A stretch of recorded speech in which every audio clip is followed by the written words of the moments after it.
Hello everyone, welcome to our channel tourism की। So बच्चों, आज की इस वीडियो में हम क्लास 11 टूरिज्म का डिटेल सिलेबस डिस्कस करेंगे और जो आपका सीबीएसई का लेटेस्ट पैटर्न आया है उसको भी समझेंगे और जो आपका प्रैक्टिकल वर्क है उसको भी डिस्कस करेंगे। तो बच्चे, अब हम वीडियो को स्टार्ट करते हैं। तो बच्चों, जैसा कि आपको पता होगा कि इस बार आपको क्लास 11th में टूरिज्म की 2 बुक्स पढ़नी है। तो सबसे पहली बुक आपकी है एम्प्लॉयबिलिटी स्किल्स और सेकंड बुक आपकी है स्पेसिफिक स्किल्स, जो कि आपकी मेन बुक होगी। तो आपकी जो एम्प्लॉयबिलिटी स्किल्स की जो बुक है वो आपकी 10 मार्क्स की आनी है एग्जाम के अंदर, और जो आपकी स्पेसिफिक स्किल्स की बुक है वो आपकी 50 मार्क्स की आनी है एग्जाम के अंदर। यानी आपका जो टोटल थ्योरी का पार्ट आना है वो आपका 60 मार्क्स का थ्योरी का पार्ट आएगा। ठीक है, तो अब हम बात करते हैं जो आपकी सबसे पहली बुक है एम्प्लॉयबिलिटी स्किल्स की बुक, जो कि आपकी 10 मार्क्स की आनी है, उसके सिलेबस के बारे में। तो बेटा, जैसे कि आप सभी जानते हो कि जो आपकी फर्स्ट बुक है उसका नेम है एम्प्लॉयबिलिटी स्किल्स।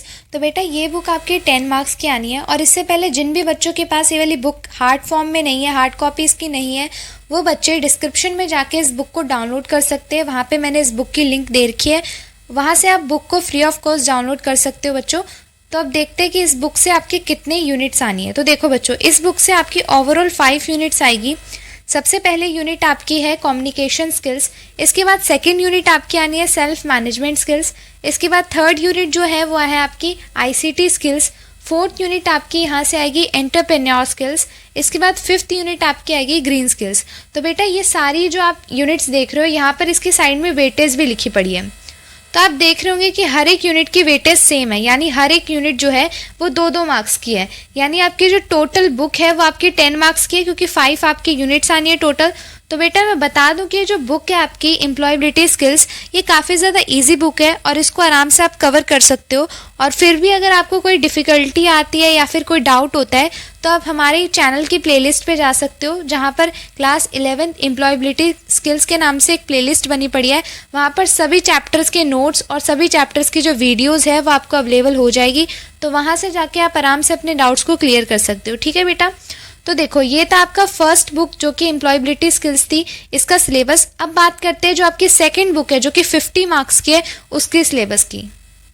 तो बेटा, आपकी सेकंड बुक का नेम है स्पेसिफिक स्किल्स, जो कि आपकी 50 मार्क्स की आएगी। और बच्चों, जिन बच्चों के पास ये वाली बुक नहीं है या फिर उनको स्कूल से नहीं मिल पाई है या फिर वो कैरी नहीं कर पाए हैं स्कूल से, तो वो बच्चे भी जाके डिस्क्रिप्शन में एक लिंक होएगी इस बुक की, वहाँ से जाके बुक को डाउनलोड कर सकते हैं एकदम फ्री ऑफ कॉस्ट और वहाँ से जाके पढ़ सकते हैं। ठीक है बेटा, अब बात करते हैं इसके सिलेबस के बारे में। तो यहाँ पर आप देखोगे कि इस बुक से आपके टोटल 8 यूनिट्स आनी है।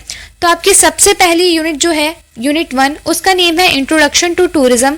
इसके बाद आपकी आएगी सेकंड यूनिट जिसका नेम है टूरिज्म अ हिस्टोरिकल अकाउंट। इसके बाद आनी है आपकी थर्ड यूनिट जिसका नेम है कॉन्सेप्ट्स ऑफ टूरिज्म। इसके बाद आपका आएगा फोर्थ यूनिट जो कि है टूरिज्म कंपोनेंट्स 1। इसके बाद आएगा आपका फिफ्थ यूनिट जिसका नेम है टूरिज्म कंपोनेंट 2। इसके बाद आएगी आपकी यूनिट 6 जो कि है interlinkage between geography and tourism industry. इसके बाद आपका है 7 यूनिट जिसका नेम है interlinkage between history and tourism industry. इसके बाद आपकी लास्ट यूनिट आएगी जिसका नेम है टूरिज्म ऑर्गेनाइजेशन एंड ट्रेंड्स। तो बेटा, ये थे आपके 8 यूनिट्स। इसके बाद हम बात करेंगे कि इनकी वेटेज क्या क्या रहेगी एग्जाम के अंदर। तो आप यहाँ पे देख रहे होगे कि यहाँ पे एक चीज़ आपको कॉमन नहीं दिखेगी। जैसे कि आपने पहली जो बुक थी एम्प्लॉयबिलिटी स्किल्स, उसमें देखा कि यहाँ पर सभी जो यूनिट्स थी सबके जो मार्क्स थे वो सेम थे, यानी सभी यूनिट्स जो थी वो 2-2 मार्क्स की थी। बट यहाँ पे आपको डिफरेंस देखने को मिल रहा है। तो आप देख रहे होंगे कि चैप्टर नंबर 1 यानी यूनिट नंबर 1 जो है वो 8 मार्क्स की आनी है। मतलब यहाँ से आपका एक लॉन्ग क्वेश्चन आने के पूरे चांसेस होंगे। ठीक है, इसके बाद आपकी आती है सेकेंड यूनिट। यहाँ से बेटा मैं बता दूं कि यहाँ से आपका लॉन्ग क्वेश्चन आ सकता है और यहाँ से आपके एमसीक्यूज बन सकते हैं। ठीक है, इसके बाद आपके आएगी थर्ड यूनिट जो कि है 8 मार्क्स की। यहाँ से आपके पूरे चांसेस है लॉन्ग क्वेश्चन बनने का और शॉर्ट क्वेश्चन भी बनेगा, और यहाँ से आपका एक एमसीक्यूज भी बन सकते हैं। इसके बाद आपकी आएगी फोर्थ यूनिट जो कि है 5 मार्क्स की। तो बेटा, यहाँ से लॉन्ग क्वेश्चन नहीं आएगा, यहाँ से आपका शॉर्ट क्वेश्चन और आपके एमसीक्यूज आने वाले हैं।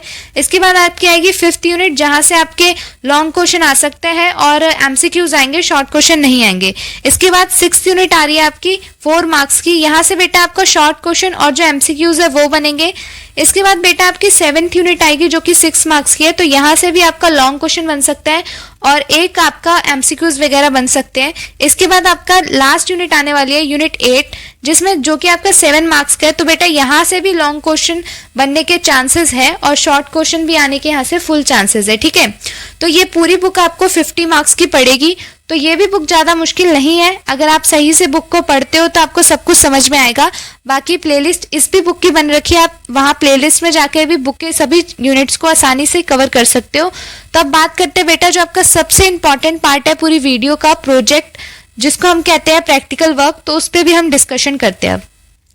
तो बेटा जैसे कि मैंने आपको बताया कि प्रैक्टिकल वर्क जो कि आपकी पूरी वीडियो का सबसे इम्पॉर्टेंट पार्ट है और आपके एग्जाम का भी सबसे इम्पॉर्टेंट पार्ट है, तो इसके अंदर बेटा ये जो प्रैक्टिकल वर्क है वो आपके 4 पार्ट्स में डिवाइड होगा, जिसमें से फर्स्ट पार्ट आपका है प्रोजेक्ट। तो प्रोजेक्ट बेटा आपको स्कूल में जो आपकी टीचर होगी वो देंगी और वो जो प्रोजेक्ट देंगी वो किसी आपको स्पेसिफिक टॉपिक पे देगी, तो आपको उसी टॉपिक पे अपने प्रोजेक्ट को बनाना है जो कि 20 मार्क्स का आपको पड़ेगा।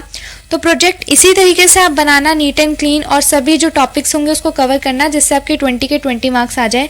इसके बाद आता है आपका वाइवा, जो कि आपके स्कूल में अगर आप अभी 11th में हो तो बाहर से कोई भी एग्जामिनर नहीं आएगा आपका वाइवा लेने, आपकी जो टीचर होगी वही आपका वाइवा लेगी 5 मार्क्स का।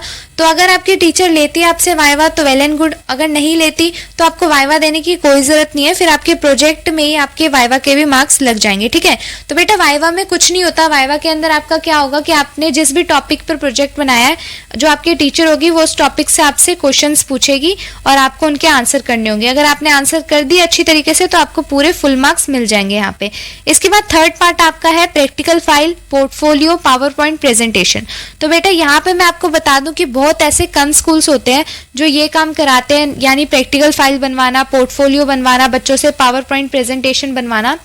तो यहाँ पर आपको शायद ही मेहनत करनी पड़े। अगर आपको ऐसा है कि आपके स्कूल में ये सब करवाया जा रहा है तो आप मुझे मैसेज कर सकते हो, कमेंट कर सकते हो, मैं वहाँ पर आपके आंसर ज़रूर दूंगी और मैं वहाँ पर आपके लिए एक वीडियो भी बनवा दूंगी जिससे कि आप आराम से ये जो आपका डाउट होगा इसे क्लियर कर सकोगे। तो बेटा मैं बता दूं कि ये जो पावर पॉइंट प्रेजेंटेशन का वर्क है ये आपके इसके 10 मार्क्स लगेंगे।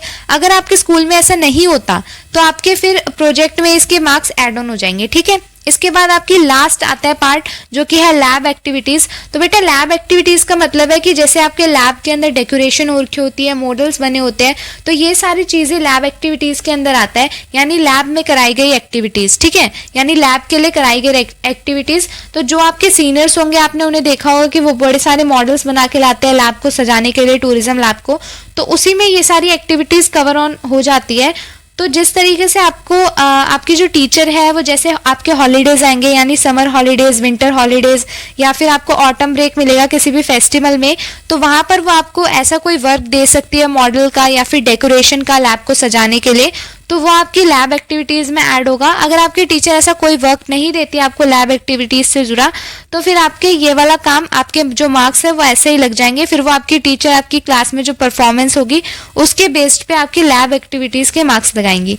तो बेटा ये था आपका प्रैक्टिकल वर्क जो कि आपका 40 मार्क्स का था। और बेटा ये बहुत ही ईजी होता है, यहाँ पर आपको कोई मेहनत नहीं करनी होती, कुछ याद नहीं करना होता, बस वाइवा में जो पढ़ के जाना है बस वही करना होता है। उसके अलावा आपको क्रिएटिविटी दिखानी होती है और अपनी क्रिएटिविटी से आप पूरे के पूरे 40 मार्क्स ले सकते हो।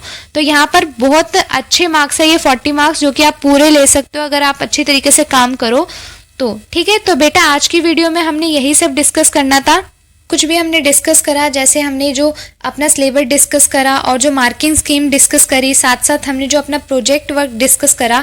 अगर उसमें से आपको कुछ भी डाउट है तो आप मुझे कमेंट कर सकते हो। और साथ साथ अगर आप ऐसी ही वीडियोस और चाहते हो और आप अपनी यूनिट्स की और चैप्टर्स की वीडियोस चाहते हो तो चैनल को प्लीज़ सब्सक्राइब कर लीजिएगा और बेल आइकन को प्रेस कर दीजिएगा, जिससे आने वाली सभी नोटिफिकेशंस का लिंक आपको तुरंत मिलेगा।